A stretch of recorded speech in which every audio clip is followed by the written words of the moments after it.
직장, 뭐 결장, 췌장 이런 소화기 계통의 신경내부미 종양, 우리가 일반적으로 알고 있는 직장 유암종, 이 진단을 받았는데 암보험금의 일부만 받으신 분. 두 번째가 대장암 진단을 받았는데 조기에 발견돼서 크기가 작다는 이유로, 또는 뭐 대장 전막내암 이런 이유로 보험금의 일부만 받으신 분. 세 번째가 병원에서 의사 선생님들은 암이라고 하셨는데 보험회사가 그게 진단이 잘못됐다, 암이 아니다 라고 하면서 보험금의 일부만 받으신 분들. 유방암, 난소암, 자궁암, 뭐 신우암, 부신암, 태반암, 뭐 위암 이런 식으로 초기암 진단, 초기 상태에서 암 진단을 받고 암보험금의 일부만 받으신 분들. 그 다음에 다섯 번째, 방광암, 갑상선암, 그 다음에 대장전막내암 이런 식으로 진단을 받았는데 그 소액으로 암보험금의 일부만 받으신 분. 이게 물론 보험 약관에 그렇게 써 있지만 이 부분은 제가 처음에 말씀드렸었죠.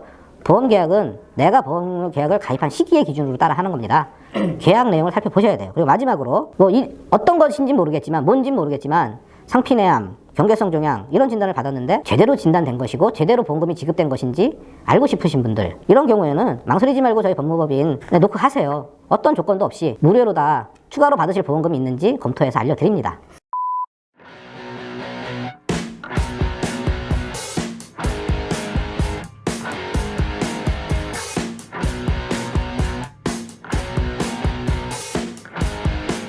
안녕하세요. 그럼 국장님, 이 편에서는 어떤 내용들에 대해서 좀 다루실 예정이신가요?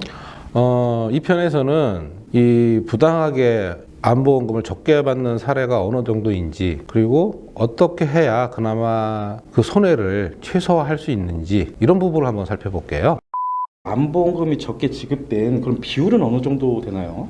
그 부분은 제가 보험회사의 내부 자료를 살펴볼 수 없으니까 확인할 수는 없어요. 그다음에 어디에 물어볼 수도 없는 일이고, 그렇지만 다만 저희 법무법인 진성에 의뢰된 사건의 수를 보더라도 기관과 거기에다가 이 인지하지 못한 분들까지 고려하면 그 수는 상당하다고 봐야죠. 예측이 불가능할 정도겠네요. 예. 그렇죠. 이 암보험금 지급을 두고 분쟁에 관한 문제가 제법 심각해 보이는데요. 혹시 대책은 없는 건가요? 대책. 예, 대책. 칼자를 쥐고 있는 거는 보험회사입니다. 그럼 보험계약이라는 게 보험금을 지급하는 게 목적이기 때문에 원래 보험의 목적대로 신의 성실의 원칙 중요하고, 그 다음에 최대 선의, 그 다음에 계약자 보호 및 차별 금지, 이런 거에 근거를 둬서 자꾸 신의 성실을 반복하게 되는데 그게 보험의 기본이거든요. 이런 거에 입각해서 업무를 봐야 되는 것이고, 두 번째는 보험회사를 감독하는 기관은 금융감독원입니다. 금융감독원에서는 보험회사의 보험금 지급 행위가 부당한 건 없는지, 제대로 되고 있는지 상시적으로 살피는 시스템을 갖추어서 보험계약자 보호에 만전을 기해야 된다고 생각을 해요. 네, 맞습니다. 예. 그런데 가장 중요한 거는 계약자 본인의 관심입니다. 그냥 주는 대로 안 되나 보다 이러고 말 것이 아니라, 정말 안 되는가?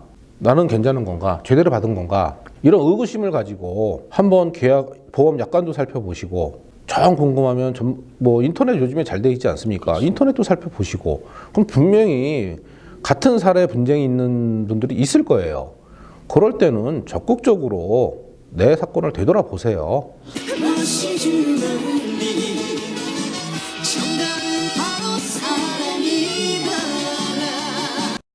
그럼 국장님께서 지금까지 진행했던 사례 중에 이제 보험금을 크게 지급받은 거나 아니면 어렵게 지급받은 사례 중에 하나만 좀 말씀해 주시면 좋을 것 같은데, 이왕이면 좀 빈번했던 사례가 좋을 것 같긴 합니다.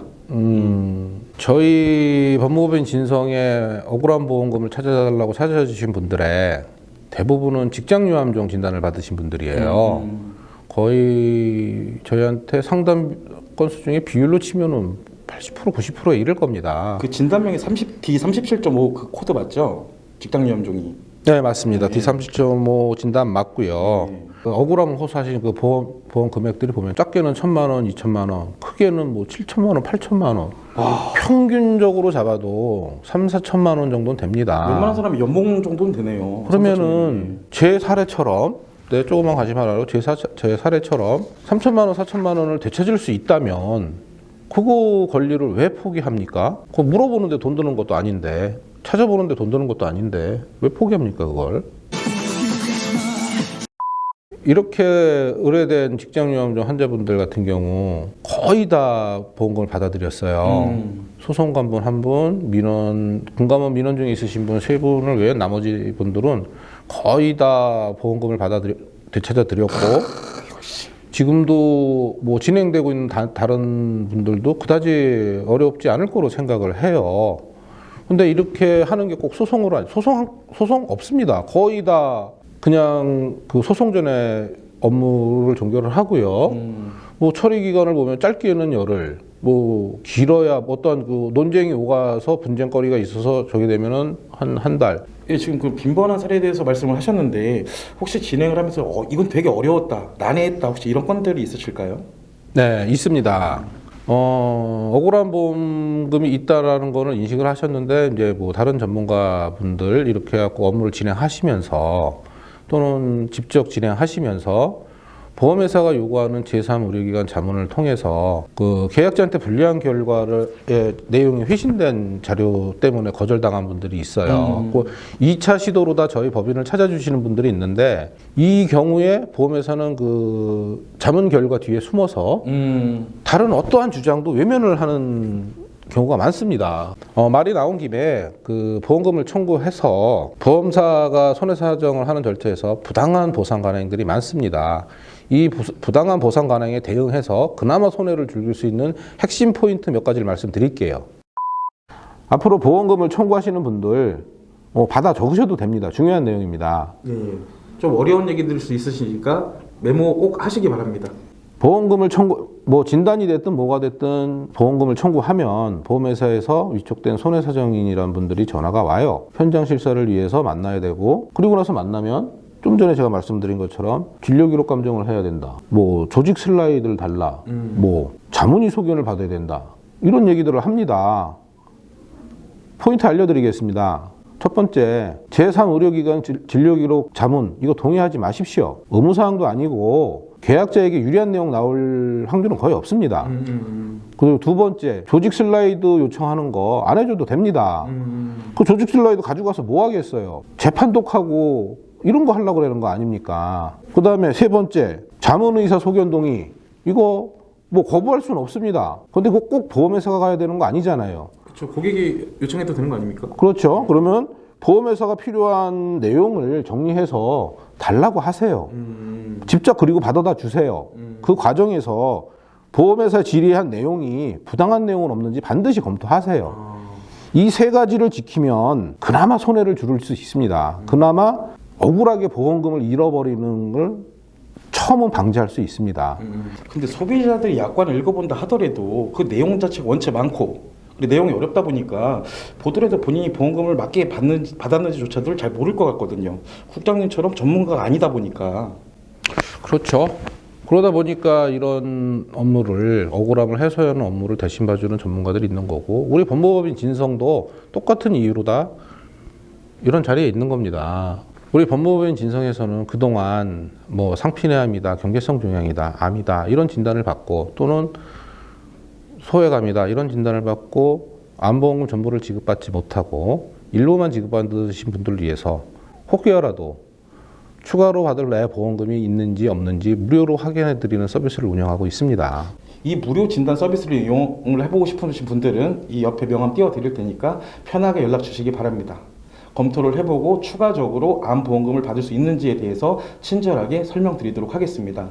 이 암보험금이라는 게 은행 적금 이자 계산하듯이 그렇게 산출되는 게 아니다 보니까 의뢰인들의 상황에 대해서 좀 더 면밀하게 검토를 해봐야 됩니다. 국장님, 이게 소비자들이 무료 진단 서비스를 이용하려면 혹시 준비해야 될 서류가 있을까요? 네, 있습니다. 뭐 복잡하진 않아요. 그 처음에 받으신 진단서, 그리고 조직검사 결과지, 그리고 가입하신 보험의 보험증권 이 세 가지만 있으시면 저희가 추가로 받을 보험금이 있으신지 아니면 제대로 받았는지 거의 정확하게 판단을 해드립니다.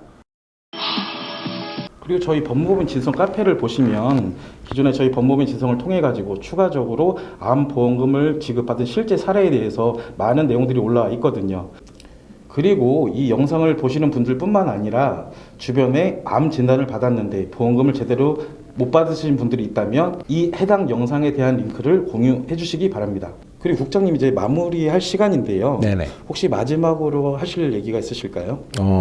뭐 당부의 차원에서 제가 한 말씀만 드리겠습니다. 혹시라도 이 영상을 보신 분들 또는 그 보조분들의 지인분들께서 기존에 아니면 현재 상피내암이다, 경계성 종양이다, 암이다, 암인데 소외감이다. 하여튼 다양한 형태의 진단들이 나오는데 여기에 하나라도 해당이 되시고 특히 산정특례, 그 중증 환자 등록에서 산정특례 받으시고 그 매년 추가 관찰을 요구해야 되는 상황에 있는데 암보험금을 제대로 못 받으셨다면 저희 법무법인 진성에 반드시 문의 주세요. 분명히 잃어버린 암보험금을 추가로 찾을 수 있는 기회가 있을 것입니다. 진짜다? 어떻게 오늘 영상이 도움들이 되셨나요? 도움이 되셨다면 저희 보고 채널 구독과 좋아요 꼭 부탁드립니다. 구독을 하셔야지 앞으로 올라오는 영상들에 대해서 바로바로 확인할 수 있으십니다. 국장님, 촬영이 이제 끝났지 않습니까? 네. 저희가 꼭 하고 넘어가야 되는 게 있습니다. 네. 네, 그건 뭐냐면 제가 구독과 하면 국장님 왼손으로 좋아요는 사랑입니다. 오, 해봅시다. 자신 있으십니까? 저는 어렵던데 되게. 자, 그럼 가겠습니다. 구독과 좋아요는 사랑입니다.